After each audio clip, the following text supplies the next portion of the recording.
$27 billion.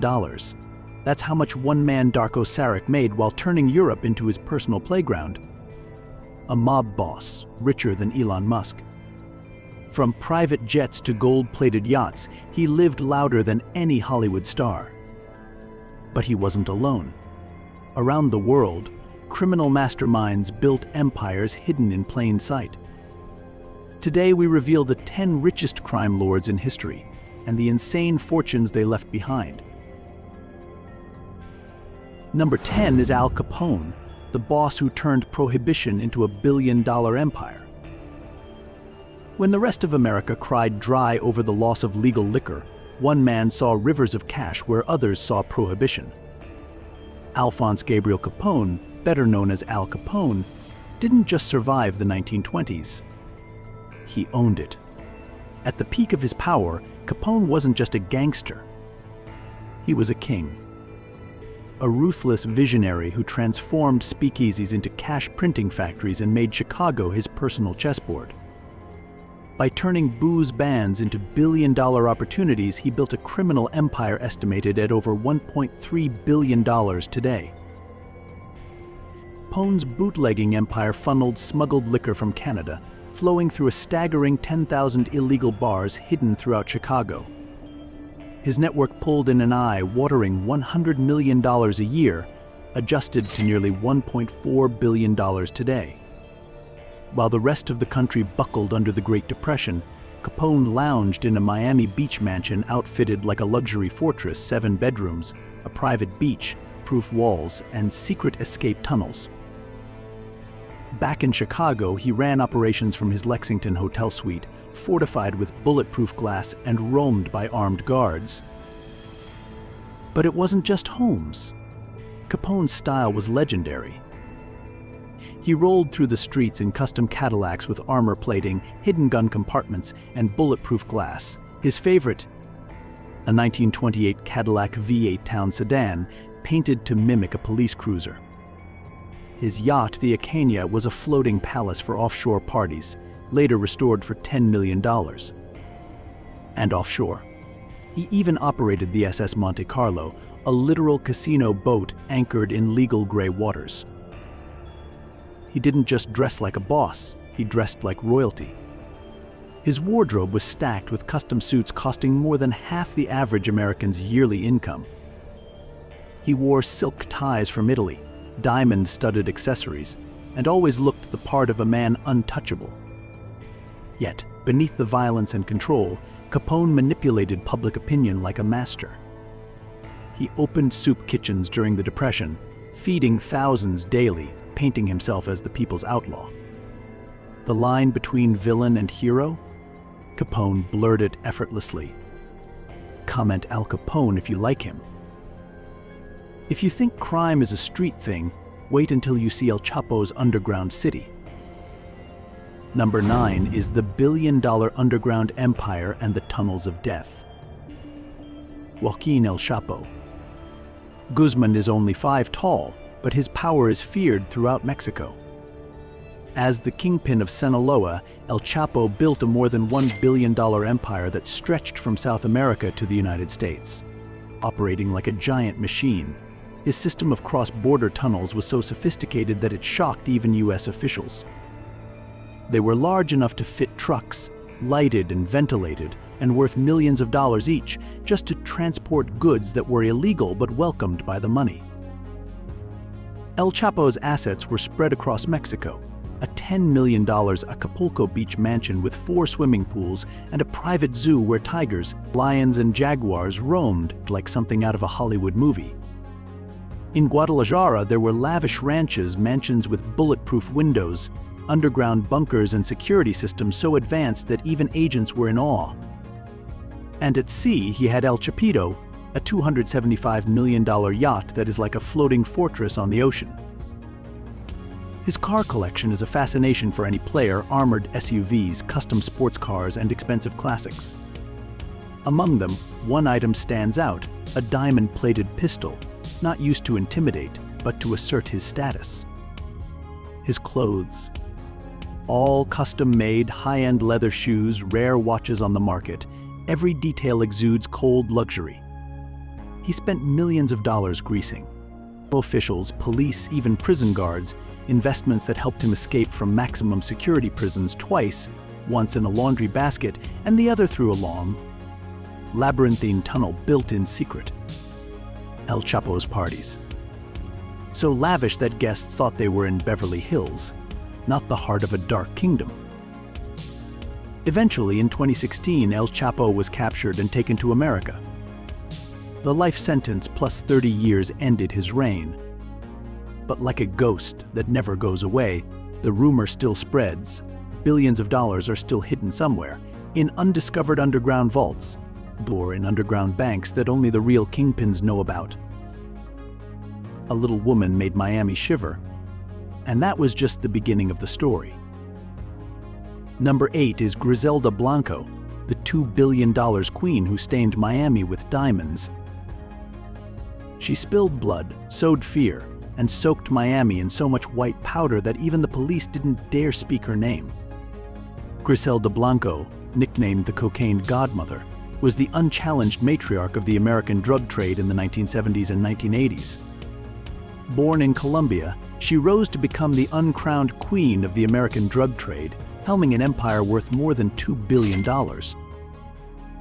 Miami wasn't a city anymore, it was Blanco's personal playground.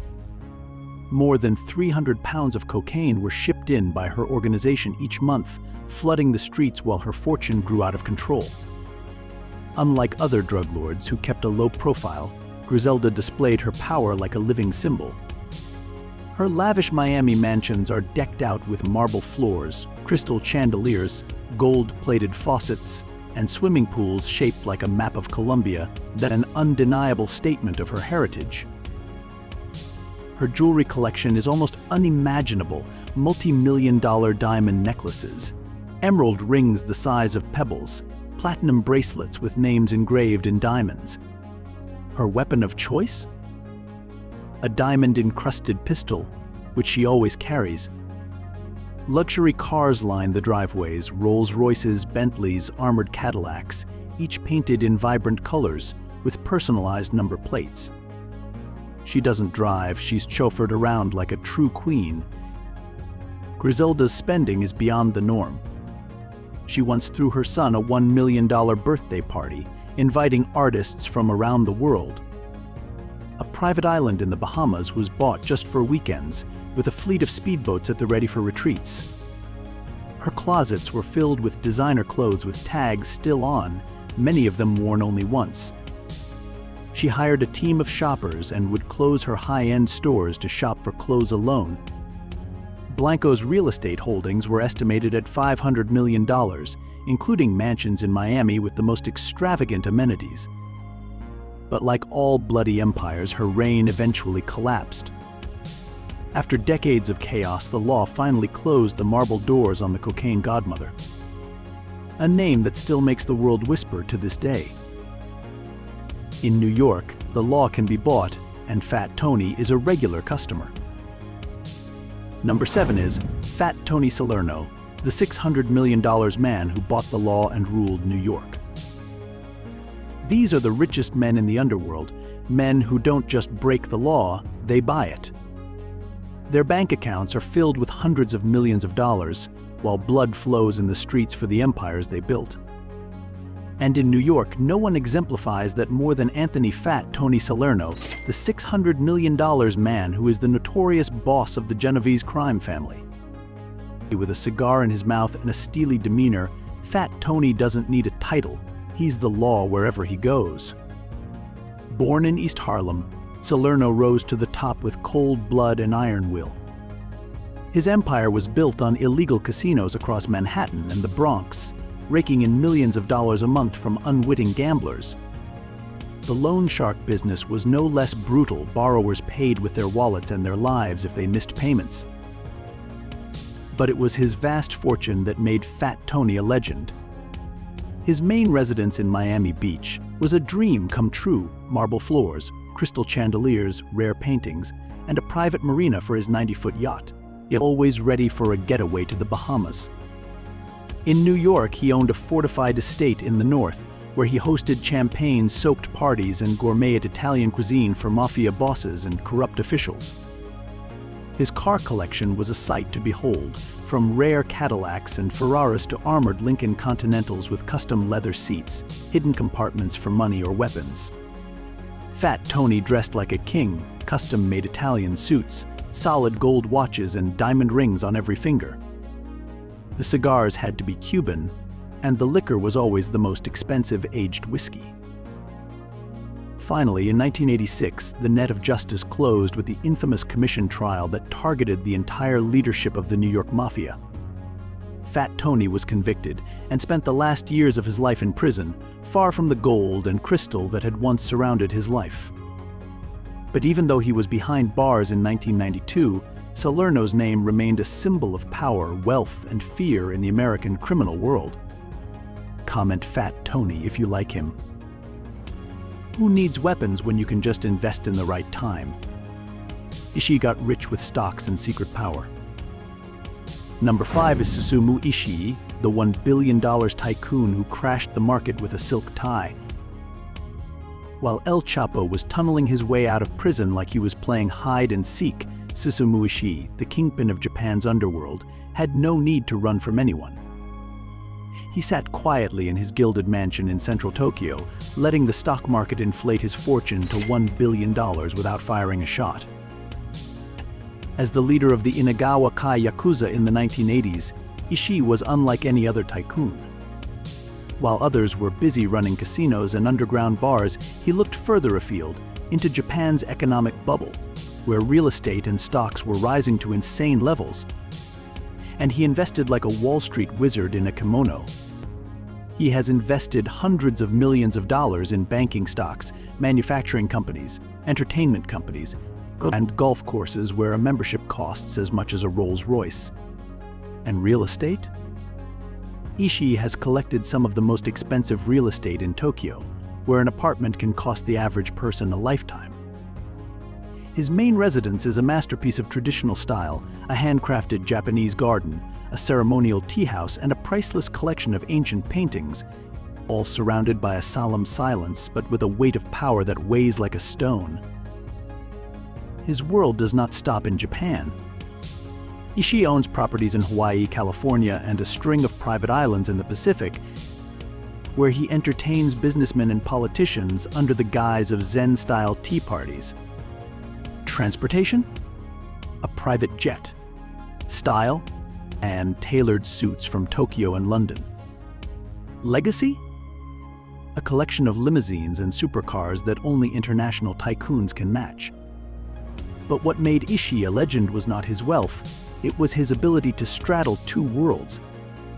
The iron-fisted Yakuza system on one side and the boardrooms of financial and political tycoons on the other. He didn't bribe, he made connections. He didn't need weapons, just a stake and veto power in your company. When others would have run, Suzumu Ishi would have pressed buy, and the world would have been silent. When criminals don't hide from the law but become state contractors. Number 4 is Francesco Shiaon, the $47 billion tycoon who took over southern Italy. Francesco Shiaon, nicknamed Sandokan, is the embodiment of absolute power. He doesn't just demand money, he takes over cities, crushes businesses, and buries his rivals under mountains of unaccounted assets. From his hideout in the Campania region of southern Italy, Shiaon runs the Casalesi gang like a CEO of a $47 billion underground corporation. His empire is cloaked in legality.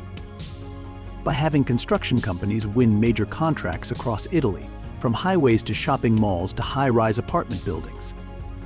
For every new project, Casalesi gets a cut. But the most devastating source of revenue comes from toxic waste. Corporations paid Shiaon millions to quickly dispose of them, and instead of doing it properly, he dumped them into the farmlands and rivers of southern Italy. Every store, restaurant, and small business had to pay a protection fee, or else they would be destroyed. Thousands of small streams of income flowed into a giant stream, making the gang's coffers seem endless. And Shiaon lived like a shadow king. His main mansion was like a palace, with marble floors, gilded furniture, precious museum paintings, and even a private zoo. His fleet of cars was every billionaire's dream: Ferraris, Lamborghinis, rare vintage cars, all armored, with secret compartments for weapons and money. He invested heavily in high-end restaurants, luxury hotels on the coast, and nightclubs for the super-rich, all of which were both playgrounds and ways to launder his vast wealth. Shiaon's fashion was no less than that of the upper class. Custom-made suits from Italy, Swiss watches covered in diamonds, leather shoes made by master craftsmen. His private parties were legendary. Famous singers were flown in to perform. The world's most expensive champagne flowed constantly. But like all cold-blooded empires, Casalesi's eventually collapsed. After years on the run, Francesco Shiaon was arrested in 1998. The multi-billionaire now sat behind bars in a cramped cell. A bitter end for a man who had once personified wealth, fear, and invisible power in southern Italy. With only smuggled cigarettes, he burned money like a party every weekend in Monte Carlo. Number 3 is Michel Zaza, the $700 million kingpin who set Europe on fire with illegal cigarettes.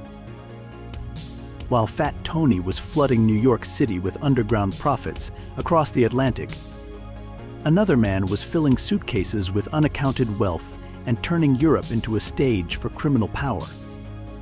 Michel Zaza, born in Naples, Italy, didn't just climb from the bottom of society. He built himself a throne in the Camorra Empire, ruling with steel, cold strategy, and an estimated $700 million. Zaza started with illicit cigarettes, a seemingly harmless but incredibly lucrative commodity. Throughout the 1970s and 1980s, he ran a network that transported cigarettes from North Africa across the Mediterranean, ending up on Europe's black markets. But the real payoff came when Zaza delved into the finer goods market, the small, gold-plated items that were more coveted by the underground than anything legitimate. Zaza's life was a living blueprint of limitless luxury. He owned 3 mega yachts, the largest of which, the Lotsa Vita, cost more than $15 million. Decked out in gold and regularly hosted Europe's most notorious playboys. On land, he owned properties from Naples to Milan, from Amalfi to the French Riviera, with a $30 million chateau nestled between vineyards and the ocean. Zaza was a member of Europe's most elite golf clubs, not for playing but for meeting with the powerful. The legend of his spending spread throughout the underground. A weekend in Monte Carlo could cost $500,000. A wardrobe? Nearly 100 tailored suits, each worth several $1,000s, were never worn again for important meetings. His security team was like a private task force, a group of former elite soldiers paid twice the industry standard. The cost of maintaining the protection system and the relationships inside the underground ran into millions each year. But all the luster had to fade. During the 1980s, Italian police and international forces gradually closed in. Michel Zaza, the kingpin who had shaken Europe with white smoke and fine wine, finally faced the law when the empire built on fire and tactics was no longer enough to hide the truth. Hiding for 3 decades, Denaro lived like an uncrowned king until the day he was exposed. Number 2 is Matteo Messina Denaro, the $4.3 billion Mafia boss who hiding for 30 years. Nicknamed Diabolic, the ultimate leader of the Cosa Nostra Mafia, and the embodiment of power, brutality, and a huge fortune of up to $4.3 billion. Born in the town of Castellammare del Golfo, Denaro grew up in the cradle of the Mafia. The son of a boss, he quickly took over the family business by blood. At the age of 20, Denaro was suspected of being involved in a series of assassinations from rivals, judges, to innocent civilians. In 1993, he directly directed terrorist bombings in major cities such as Rome, Florence, Milan, destroying churches, art galleries, killing 10 people and causing shock throughout Italy. While the whole country was hunting him, Denaro secretly built a financial empire combining traditional professions and legitimate businesses. He controlled everything from construction companies to wind farms to supermarkets to luxury resorts. Even the olive oil industry was not spared. Beachfront villas, luxury apartments in Rome, and a secret mansion near his hometown were furnished with gold-plated furniture, Roman antiques, precious wood furniture, and art worth hundreds of thousands of dollars. Dennaro's lifestyle was lavish: Porsches, Ferraris, expensive Rolex watches, custom suits from Milan, designer sunglasses, and dinners costing nearly $800 a pop. His wine cellar was a museum of vintage wines, each bottle costing as much as a car. Dennaro lived like a ghost for 30 years, avoiding all technology, communicating only through handwritten notes called pizzini. He even had plastic surgery to change his appearance, living under a false identity. But it all came to an end in January 2023, when police arrested him at a cancer clinic in Palermo. Even with billions in his pocket, Dennaro could not escape illness and ultimately justice. When he was arrested, he was still wearing a Rolex day date, the only remaining symbol of a gold empire that had begun to crumble. A confiscation order followed. Ancient Roman vases, gilded chairs, Greek statues, rare woods, all revealing the opulent world behind the stony face of the man once known as the last ghost of the Sicilian Mafia. When money is more than law, Europe becomes a playground, and Sarak is the main director. Number 1 is Darkos Sarak, the $27 billion tycoon who turned Europe into a stage of luxury. Matteo Dennaro may have disappeared in a flash, but Darkos Sarak made his fortune in a loud, flashy, and unabashed way. From Serbia, he built a $27 billion empire, making himself one of the richest tycoons on the planet. And he made no secret of it. He lived big, played big, and burned through money like he was filming a Hollywood movie. Under Sarak's thumb, Europe became the runway for a giant shipping line, connecting South America to wealthy capitals with special shipments that were more lucrative than gold. But the money was just the beginning. His holdings stretched from Montenegro to Belgrade, seaside villas with helipads, penthouses with panoramic city views, each with its own private pool, mini cinema, and multi-million-dollar art collection. Sarak's car collection would be the envy of billionaires: Lamborghinis, Ferraris, Rolls-Royces, all custom-built and filling his garage. A $500,000 armored Bentley often takes him to meetings, but for longer trips, he opts for a private jet or a 100-foot super yacht anchored in the Mediterranean. His fashion sense is no less than that of any CEO: custom-made suits from Italy, diamond-encrusted watches, many of which cost more than a luxury apartment. Sarak's parties are Oscar-worthy Michelin chefs, live music from famous artists, and endless champagne. And that's when he signs the most important secret deals. Beneath the lavish exterior, Sarak runs his empire like a giant CEO, hundreds of people from South America to Europe, from captains and pilots to politicians and government insiders. But the throne would not last forever. In 2014, after an international manhunt, Darkos Sarak was arrested, his property empire seized, and the man who once sat on a billion-dollar yacht was forced to trade his luxury suit for a prison uniform in a cramped cell. What do you find most impressive about the only mob boss rich? Let me know what you think in the comments below.